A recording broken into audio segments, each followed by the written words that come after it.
नमस्कार, आप देख रहे हैं आवाज़ आपकी। मैं हूँ मृत्युंजय कुमार।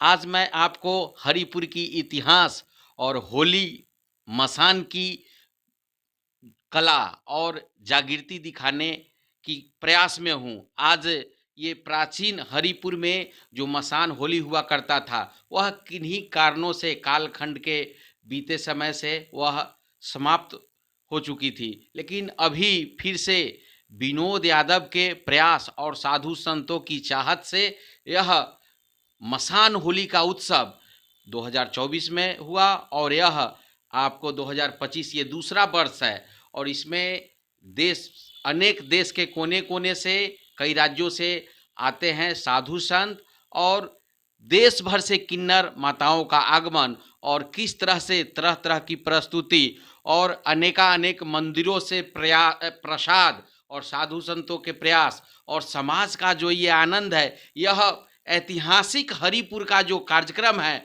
मैं आगे आपको दिखाता हूँ। आप किस तरह झूमेंगे, किस तरह से इसका आनंद लेंगे, यह आपको देखते बनेगा। जी हाँ, हरिपुर का ये होली मसान उत्सव आप अपनी नज़रों से देखें।